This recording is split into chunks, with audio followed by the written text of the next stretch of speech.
Hey there guys, DMO73 bringing you another spoiler article coverage. This one is for the wind cards for Millenia of Ages. We're talking about the new Elves. So let's just go ahead and jump right in. We have Fiethsing, the Elvish Oracle. So this is Fiethsing before she got sealed in a stone. 6 Sages Elf, 4-drop with quick cast. Gets a knowledge counter and the same kind of stuff. 600 1,000. That 1,000 defense is really awesome. But remove target knowledge counter from this card. Cancel target spell unless its controller pays 1. Now this is target spell. Doesn't say cancel target normal spell, doesn't say cancel target summon spell. She can literally cancel anything, and it forces your opponent to make all of their stuff essentially cost 1 more. What? Like, that's crazy. Just being able to say, hey, all your stuff is going to cost 1 more will to play. Wow. Really cool. Really hard to play around. And think about having it like there's multiple. But the fact that you can just keep getting more and more cancels every single turn with her is really cool. I'm really excited to build a 6 Sages deck. Then we have Christie, the Warden of Sanctuary. So Christie is a Resonator. 2-drop, 4/4. Other elves you control cannot be targeted by spells or abilities your opponent controls. So I see this and I go, play 2 Christies, have a field lock where all of your stuff is untargetable. Yeah, I mean that's pretty much it. I mean it's a simple 2-drop. I mean this was something that was used in Yu-Gi-Oh! A while ago. Marauding captains put 2 next to each other, they protect each other and everything else.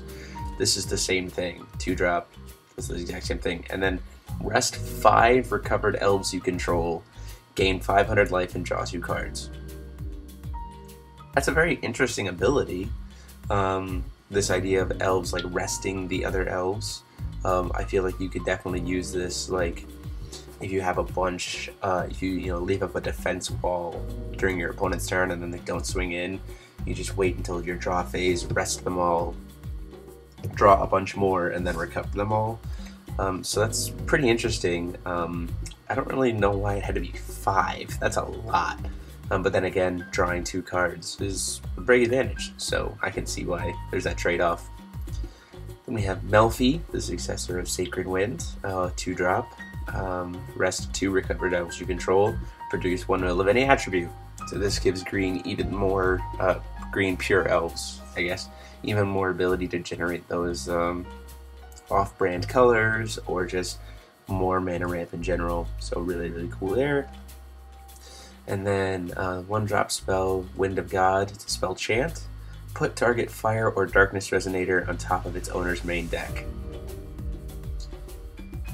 Yep, that's pretty good for a 1-drop. I mean, right now everyone is looking for the ways to beat Abdul and Blazer and Mephistopheles and all kinds of stuff. Hi, just force your opponent to top deck it with a 1-drop spell. That's really cool. Very obviously, it's a side deck card, just because you don't know if you're going to be playing against a white deck or a blue deck or anything else like that, but still really cool. And then we have Bastet, the Elder God, who's actually a Cthulhu, and it just talks about their friendly Cthulhus. Not all of them are evil. Continuous, this card gains +100/+100 for each card in your opponent's graveyard. So in your end game, when your opponent has a lot of stuff going on, when you've already reflooded their deck a lot, you pump it up huge. I don't necessarily know what I would throw this deck in. My first thought is, oh, I see a +100/+100, so put it in little red. But then I also know that Zeke's shuffles your opponent's graveyard back into the deck, so it's like, or can shuffle your opponent's graveyard back into the deck, which would make her kind of bad. I don't really know. I'm sure there's a way to make her really huge. I mean, she's essentially like a mini version of Deep Ones, but revolving around your opponent's side of the field instead of your own. So that's pretty interesting. I'd be interested to see what people put her into, but I think there's some potential there. So yeah, that is all we have, guys. Go ahead, like, comment, and subscribe. Tell me what you thought about these cards, what you think you would run them in, what kind of decks you'd want to run. I definitely know that I'm working on a 6 Sages deck right now. I think it's going to be really powerful. I think there's just a lot of setup that's going to make that deck really, really good. And so I'm pretty pumped about that. So, that's all I have for you guys for now. So until next time, guys, this is DMO73 signing off.